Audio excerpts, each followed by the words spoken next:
So I just landed in Los Angeles, late 1800s, and there's absolutely nothing here. No Hollywood sign, no traffic, no in and out, just dirt and sky. Wait, there, I think I can actually see something over there. That must be the pueblo, the original town. Let's go check it out. Okay, so this is the Pueblo de Los Angeles, founded in 1781.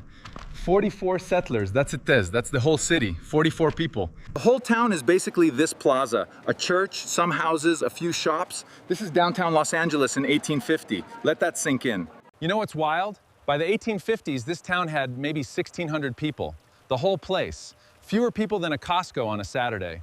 This wall is made of actual mud and straw, sun-dried, no cement, no rebar, and these buildings survived for decades. I'm genuinely impressed. Okay, I'm going behind the main plaza now because this is where the actual life was happening, right? Workshops, small trades, people just getting on with it. They mixed mud with straw, packed it into a mold, and left it to dry in the sun. No kiln, no fire, just California sun doing all the work. This is the commercial district, one room. One guy. That's basically the entire economy of Los Angeles in the 1850s. Cattle hides and tallow. All right, I'm leaving the Pueblo and heading out toward the fields. Because the real story of old LA, before Hollywood Tud, is out here in the dirt. Hey, I was not prepared for this. This is where Los Angeles actually made its money. Not movies, oranges. Miles and miles of orange groves. This orange right here, Tao, this is the reason people moved to Southern California in the 1880s. The railroads literally advertised LA as a paradise of fruit and sunshine. They shipped these east by train, packed in wooden crates with tissue paper. It was called the navel orange. And it made this valley incredibly wealthy before anyone heard of a movie studio. The whole grove runs on this, a gravity-fed irrigation system, some of it originally built by the mission padres. No pumps, no electricity, just water flowing downhill. That wagon is heading to the railroad depot. From there, these oranges go all the way to Chicago in about a week. In the 1880s, that was genuinely fast. Yep. Wait, Ta, I'm getting a smell now that is definitely not oranges. Something heavier. Kind of? Oily? I know exactly what that is. There it is. Los Angeles had oil fields before it had movie studios. People forget this. LA was a major petroleum town in the late 1800s. The ground is literally sticky. They hit oil right here in the 1860s. By 1900, Los Angeles was one of the biggest oil-producing regions in the entire country. Here's the thing nobody tells you, S. This oil is part of why LA is so fast. It funded infrastructure. This is raw crude. No refinery yet, just raw pit. They'd scoop this out and burn it for heating fuel. There were tar pits too, totally natural bubbling asphalt right out of the ground.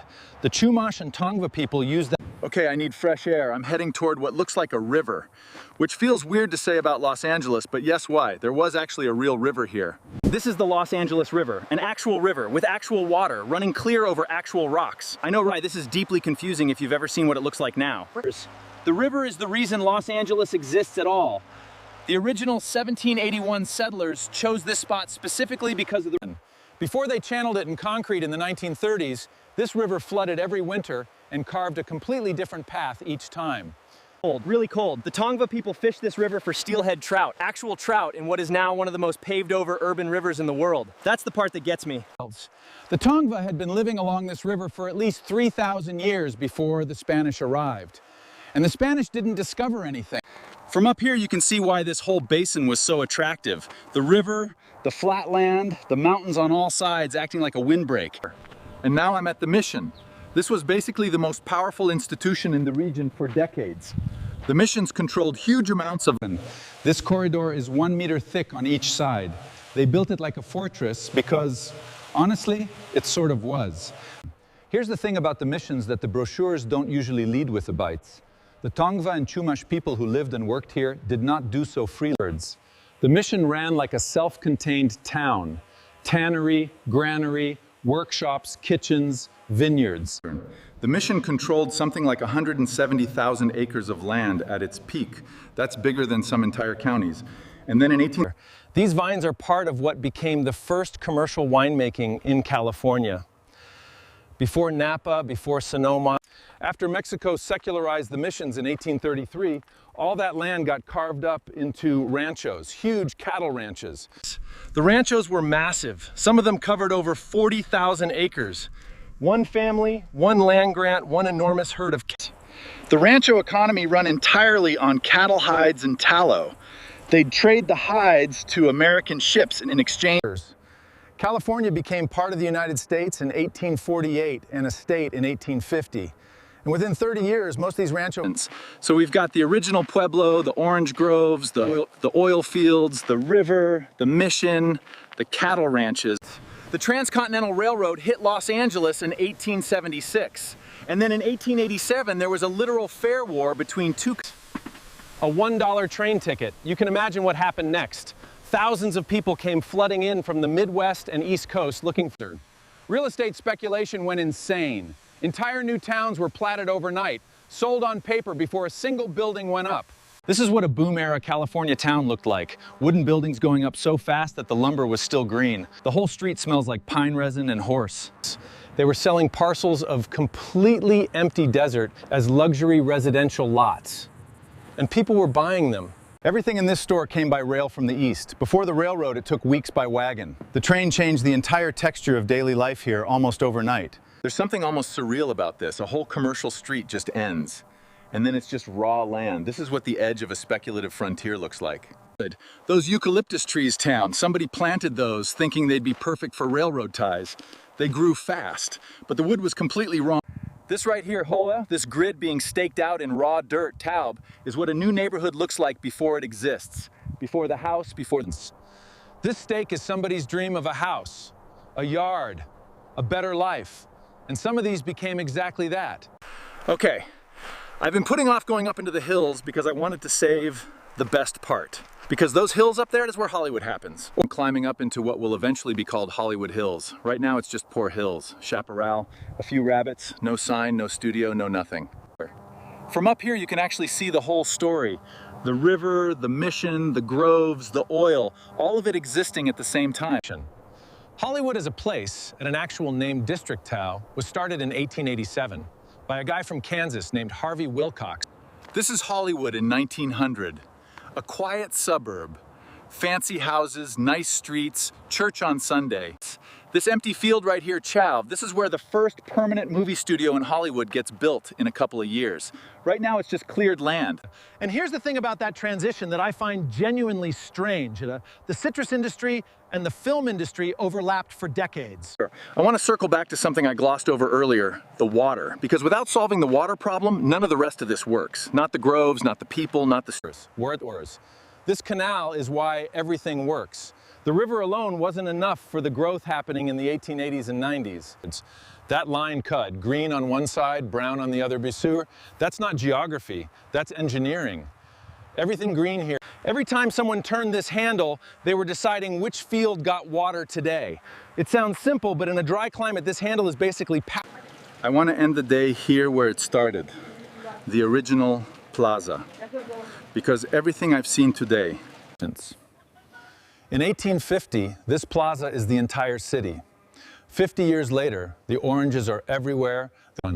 This wall was here before California was American, before the gold rush, before the railroad. If you could ask the people who built this plaza in 1781 what Los Angeles would become, orange capital, oil... Those hills are going to change everything, but not for another 20 years from where I'm standing now. Right now, they're just hills with rabbits and chaparral. And honestly, kind of beautiful. Something I keep thinking about today, Hutchin, every single person who made Los Angeles what it is came from somewhere else. If I had to pick one thing from today that I'll actually remember solidly, it's the river, the real river. Clear water, cold. Day one of my Los Angeles time trip, and I've already completely rearranged how I think about this place. It didn't start with a studio, a sign, or a star on a... That's a coyote. They were everywhere in this valley. They still are, actually, Cor. That's one of the few things that hasn't changed. Los Angeles coyotes... Before I call it a night, quick question for you. If you were dropped here in 1890s Los Angeles with nothing, what would you actually do? Ranching? Farming oranges? Let me know, I'm genuinely curious. Day two. Slept in an actual adobe room. No mattress, just a wool blanket on a wooden frame. There is something genuinely lovely about a Los Angeles morning before any of the 20th century showed up. The air is clean.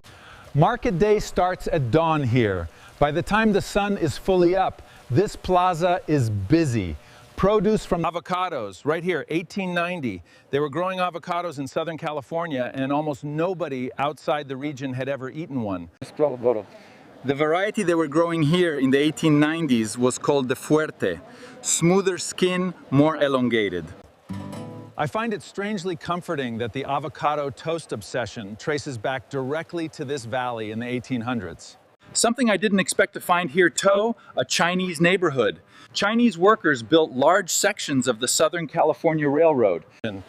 This community was called Chinatown, and it was here decades before the famous one that most people know. The city eventually demolished it in 1930. This area is called Sonora Town, VAFT, the Mexican Quarter. It's the oldest continuously inhabited part of the city. The smell of fresh tortillas on a wood fire is one of those things that crosses every century completely unchanged. She handed me one. Just here, still hot. This is genuinely the best thing I have eaten since arriving in 1890. Leather work was a major trade in this part of town. Saddles, bridles, boots, belts, everything.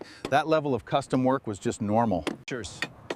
These stamps are hand-carved iron. Each craftsman has his own set of patterns. That saddle right there would have cost more than most people earned in a month. Good leather work was genuinely luxury goods. Midday in Southern California in the summer town, nobody is moving if they can help it. This is not laziness, this is basic thermal logic. This arcade was designed specifically for this moment. The thick adobe walls absorb the heat during the day and release it slowly at night. Real talk tab. I've spent 2 days in pre-Hollywood Los Angeles, and the thing I find most interesting is how many different worlds were living right next to each other. The ocean is about 15 miles that way. In 1890, that's a long wagon ride. By 1920, there's One more thing before I wrap up this part of the trip, wine. The mission planted the first vines in this area in the early 1800s. That smell is incredible. Old wine and old oak. This press has been running for decades. They were making... This press is the kind of thing that gets replaced by a machine within 30 years. And when that happens, the person who built this... The best part of today was the tortilla at the tortilleria this morning. The most unexpected thing was probably the wine. I keep coming back to the river. You know what LA's biggest environmental project right now, in my time, is? Frogs. There are actual frogs in the actual Los Angeles River. And fireflies. I'm not going to make a big deal of it, but that is something. Here's the thing about this whole trip that I didn't expect, I came here thinking I'd find a pre-Hollywood blank slate, and instead I found a place that was... I've been walking these streets for 2 days. I've touched the adobe walls, waded the river, smelled the orange groves, stepped around... Before I go, Jam, one more thing. The Tongva name for this area is Yangna. They called it Yangna. The stars. I keep forgetting about the stars. Zero light pollution. The Milky Way is just there, across the whole sky. In 1904, they'll build the first electric streetcar in Los Angeles, and the sky will start to dim. By 1920, walking back to the room, no street lights, no phone flashlight. Well, I mean, technically I could, but it feels wrong to use it here. 2 days in. Oranges, oil, cattle, mission, river, tortillas, wine, stars. The thing nobody tells you about sleeping in an adobe building cot, it smells like earth. Clean earth, like the ground right after rain. Last morning, I came back to the orange grove because honestly, this is the image I want to take with me. This is the one that says LA, being else showed up. From the last tree in the last row of the grove, you can see the whole basin. River to mountains, pueblo to open land. Here's what I actually believe after spending 2 days here. The story of Los Angeles is not a story about Hollywood discovering an empty landscape. Tongva people for 3,000 years. Spanish mission system. Mexican ranchos. American settlers. I think the thing I'll actually miss about 1890 Los Angeles, apart from the river and the stars, is the quiet. Goodbye, river. I know what happens to you. I'm sorry about the concrete, but I also know the people in my time are actually trying to fix it, which is more than I expected from us, honestly. All right, now, wrapping up this trip. If you want to know how deep this history actually goes, look up the Tongva people and Yangna. Last question before I go. What surprised you most about pre-Hollywood LA? Something in this video that you genuinely did not know going in. Drop it in the comments. I read every single one and I want to know what actually landed.